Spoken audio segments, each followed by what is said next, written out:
Good morning बंधुरा आज के बृहस्पतिवार और आमी तो आज के देखो निये निয়েছি बाटीते गुड़ और मुड़ी। आज के सकाल सकाल आमी गुड़ मुड़ी खाচ্ছি। आज के अनेक देरी हो गेছে কেননা কালকে রাতে ফিরে আবার এডিটিং করে সেই ভিডিও আপলোড করতে করতে ভোর হয়ে গেছে। সেই 2:30 3টা নাগাদ ভিডিও আপলোড করেছি। তারপরে মানে একটু শুয়েছি তো চোখ লেগে গেছে, বেলা হয়ে গেছে, দিয়ে তাড়াতাড়ি করে ঘরটর একটু গুছিয়েই বসে গেলাম একটু টিফিনটা খেয়ে নিই, কারণ তারপর আবার রান্না শুরু করতে হবে। আজকে ভাবছি ওই বানাবো একটু বাসন্তী পোলাও আর ভাবছি আলুর দম করবো। বৃহস্পতিবার এমনি আমাকে আজকে বলেছিলাম তোমাদের বৃহস্পতিবারের এই অগ্রহায়ণ মাসটা আমাকে একটু ভালো করে মানতে হবে, আতপ চাল খেতে হয় আমাকে এই দিনটাতে, কারণ আমি এমনি সেদ্ধ চাল খাওয়া যাবে না। ওই যেহেতু আমার শ্বশুর বাড়িতে অগ্রহায়ণ মাসটাতে পুজো হয় বৃহস্পতিবার করে, তো সেই জন্য যখন আতপ চাল খাচ্ছি তো নর্মালি বাসন্তী পোলাও গোবিন্দভোগ চালে হয়, কিন্তু আমি এবারে একটু ডিফারেন্ট করছি, আতপ চাল দিয়েই করে দেখছি কেমন হয় খেতে। তাহলে সাথে থাকো বন্ধুরা, দেখতে থাকো, আর আমার চ্যানেলকে ভালোবাসলে সাবস্ক্রাইব কমেন্ট লাইক করতে ভুলো না।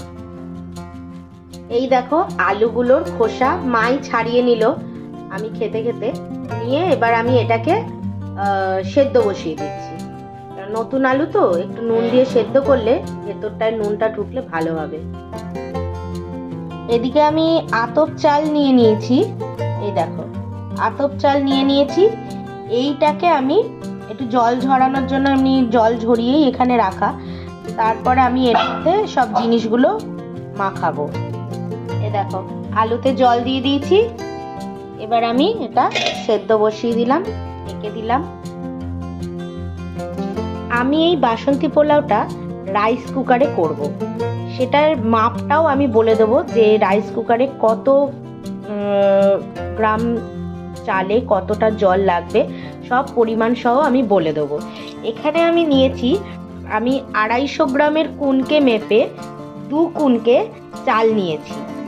এখানে 2 কুনকে চাল আছে, আর এই রাইস কুকারের মাপ অনুযায়ী 1 কুনকে চালে আমার 4 কাপ জল লাগে, মানে 4 কাপ ছোট কাপের 4 কাপ জল লাগে। তো আমি যেহেতু এটা আতপ চাল, তো আতপ চাল তো তাড়াতাড়ি হয়ে যায়, তো এখানে 2 কুনকে অনুযায়ী 8 কাপ জল লাগার কথা, তো সেখানে আমি 1 কাপ কম দেব, 7 কাপ দেব, কেননা এটা তাড়াতাড়ি গলে যাবে, যার জন্য আমাকে 1 কাপ কম জল দিতে হবে। তো জলের পরিমাণটা বলে দিলাম আমি। এবার আমি দিয়ে দেবো এই চালে পরিমাণ মতন নুন দিয়ে দিলাম। এরপর দিয়ে দেব, যেহেতু এটা একটু মিষ্টি পোলাও হয়, কেননা বাসন্তী পোলাও তো ভোগে টোগেও দিতে লাগে, তো একটু মিষ্টি হয়, তো আমি খুব বেশি মিষ্টি করব না, একটু পরিমাণ মতন দিয়ে দেব এই 1 চামচ চিনি।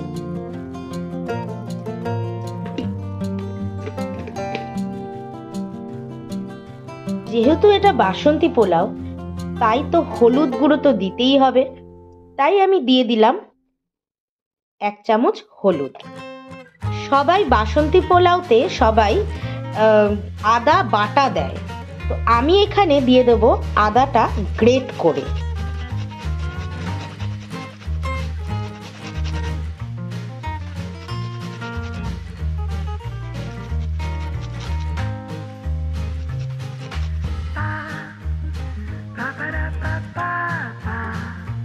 এই দেখো দিয়ে দিলাম আদা আমি গ্রেট করে।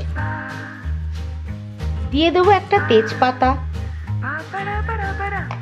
সাথে দিয়ে দেবো ছোট ছোট 3টে দারচিনি, আচ্ছা 3টে এলাচ।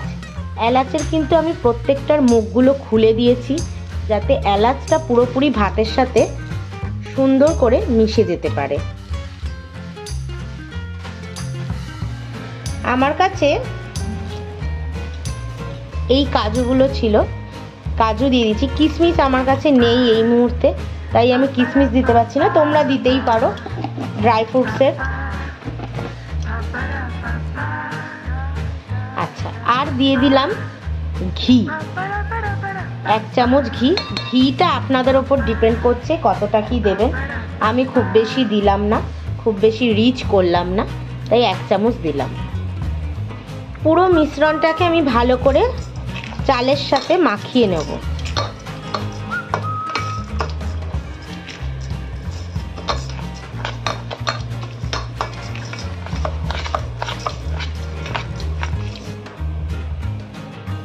এই দেখো, আরেকজনকে দেখো, সে মাকে খেতে পর্যন্ত দেবে না, সে কোলেই থাকবে, সারাক্ষণ কোলে কোলে আর কোলে। দেখেছো মা এরকম কোলে নিয়ে খাচ্ছে। তাহলে ভাবো কি দুষ্টু। দেখো কি রে, তুই সারাক্ষণ এরকম কোলে থাকবি? কি ভেবেছিস সারাক্ষণ কোলে থাকবি ভেবেছিস? হ্যাঁ, খেতে দিবি না কাউকে? কিরে আমার দিকে তাকা, আমার দিকে তাকা। সারাক্ষণ কোলে থাকবে ভাবছো? সারাক্ষণ কোলে থাকবে? দেখছো কি বদমাশ। কটা কাঁচা লঙ্কা চিড়ে দিয়ে দিলাম বন্ধুরা। এবার আমি এটাকে পরিমাণ মতন 7 কাপ জল দিয়ে আমি বসিয়ে দেবো রাইস কুকারে।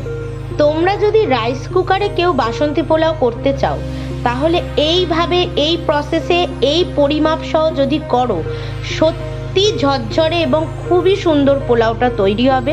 কেননা অনেকেই কড়াইতে বা হাঁড়িতে পরিমাপ জলের বুঝতে পারে না, যার জন্য অনেক সময় অসুবিধা হয়। কিন্তু এই পরিমাপটা আমি যেভাবে বললাম সেভাবে যদি করো বন্ধুরা, কোনো রকম জড়া পাকাবে না এবং ঝরঝরে একটা বাসন্তী পোলাও তৈরি হবে। দেখো বন্ধুরা, আমি যখন রাইস কুকার কিনেছিলাম আমাকে এই রকম একটা জল মেপে দেওয়ার গ্লাস দিয়ে দিয়েছিল, তাই তোমাদের আমি গ্লাসটা দেখিয়ে দিলাম। কেননা যদি কারোর কাছে এই গ্লাস না থাকে তাহলে তোমরা এইরকম সাইজের একটা ছোট কাপ মেপেও জলটা দিতে পারো। এই দেখো আমি জলটা দিয়ে দিলাম। এবার আমি এটাকে রাইস কুকারে বসাবো। বসিয়ে দিলাম রাইস কুকারে। এবার আমি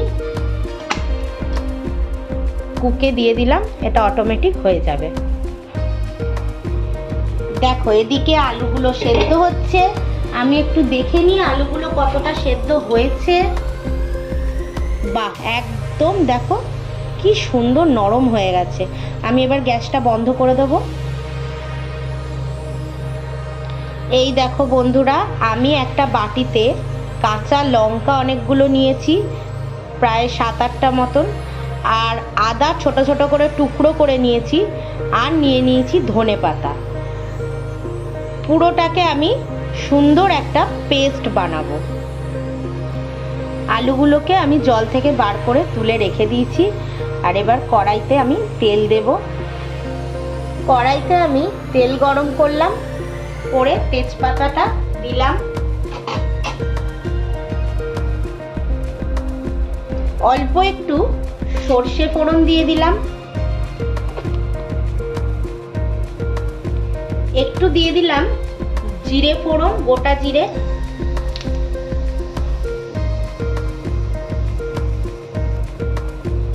দিয়ে দিলাম 2টো শুকনো লঙ্কা ভেঙে,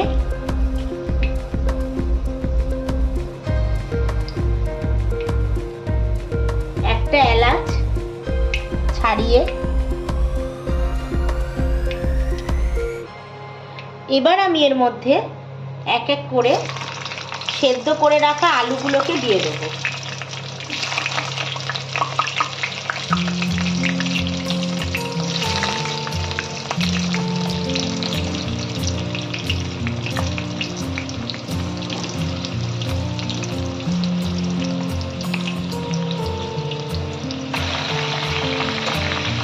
ভালো করে আলুটাকে আগে একটু ভেজে নেব।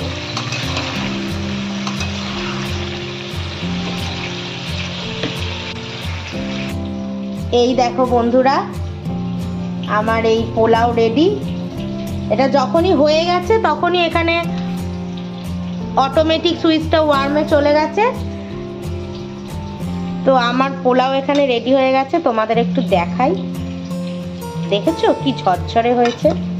এ দেখো, একটা চালও গলে যায়নি, একদম সুন্দর ঝরঝরে হয়েছে।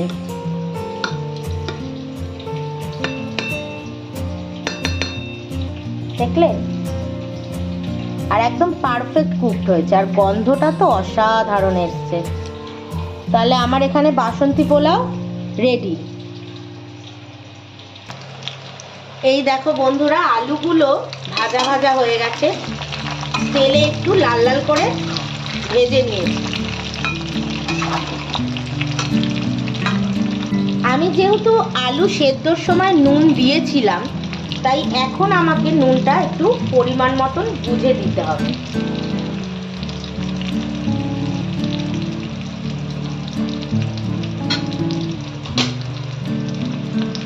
আর দিয়ে দেব হলুদ গুঁড়ো,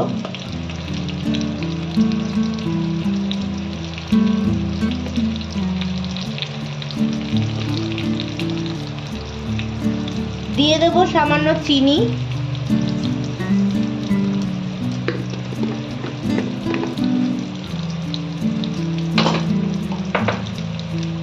এবার পুরো মিশ্রণটাকে ভালো করে মিশিয়ে নেব।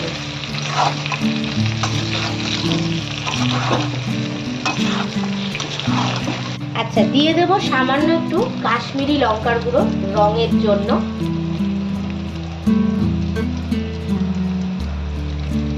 দেখো বন্ধুরা, কি সুন্দর লাল লাল রং হয়ে গেছে। এবার আমি এর মধ্যে যে আদা, ধনেপাতা আর কাঁচা লঙ্কা বাটাটা পেস্ট করে রেখেছি ওটা দিয়ে দেবো। পেস্টটা দেওয়ার আগে আমি একটু ধনে জিরে গুঁড়ো সামান্য দিয়ে দিচ্ছি। এরপর আমি পেস্টটা দেব। পেস্টটা দিয়ে দিলাম। এবার আমি পুরোটাকে ভালো করে মেশাবো।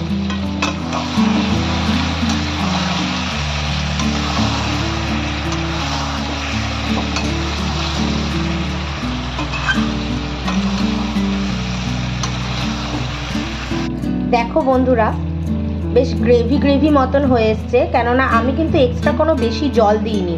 ওই যে বাটিতে যে মশলাটা পেস্ট করেছিলাম সেই পেস্টটাই ধোয়া একটু জল দিয়ে দিয়েছি, এতেই সুন্দর একটা গ্রেভি ক্রিয়েট হয়েছে।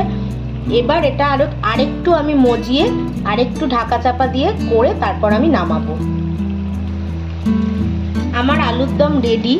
নামানোর আগে সামান্য একটু ঘি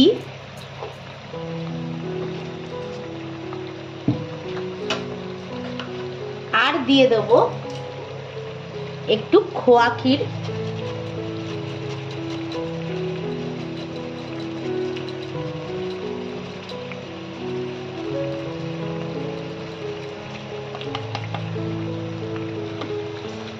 দিয়ে দিলাম।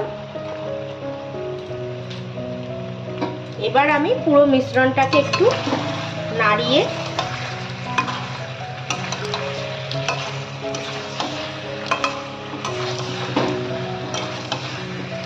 এইভাবে যদি আপনারা বাসন্তী পোলাও আর সাথে আলুর দম রাখেন, তাহলে তো আমাদের খাওয়া পুরো কমপ্লিট। দারুণ হয়ে যাবে সেই দিনের ভুরিভোজ। আর আপনারা পুজোর সময়ও এই রান্নাটা অ্যাপ্লাই করতে পারবেন, কেন এটা সম্পূর্ণ নিরামিষ রান্না।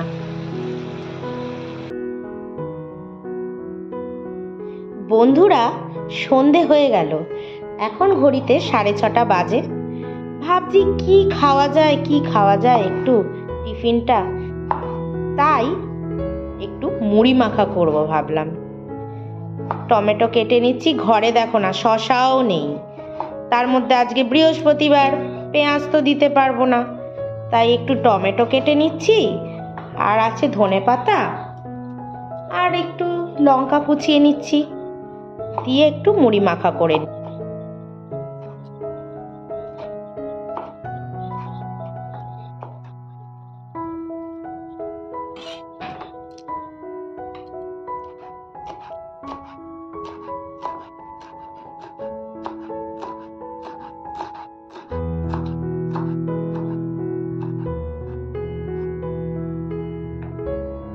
এই দেখো বন্ধুরা, মুড়ি মাখা করে নিলাম।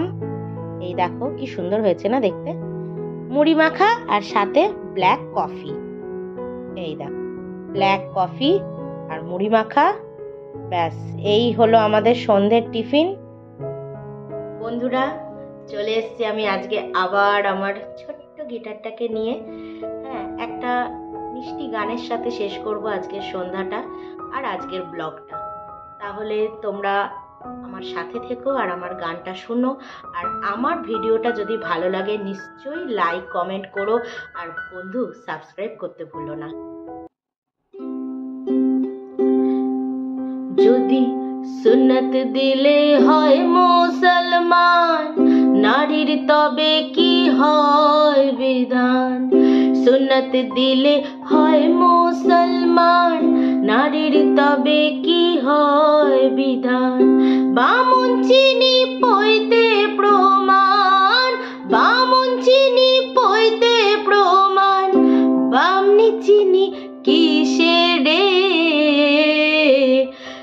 সব লোকে কয় লালন কি জাত সংসারে, সব লোকে কয় লালন কি জাত সংসারে।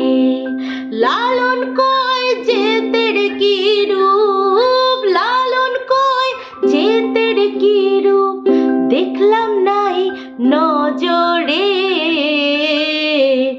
সব লোকে কয় লালন কি জাত সংসারে। জগৎ বেড়ে জেতের কথা লোকে গৈরব করে যথা তথা। জগৎ বেড়ে জেতের কথা লোকে গৈরব করে যথা তথা।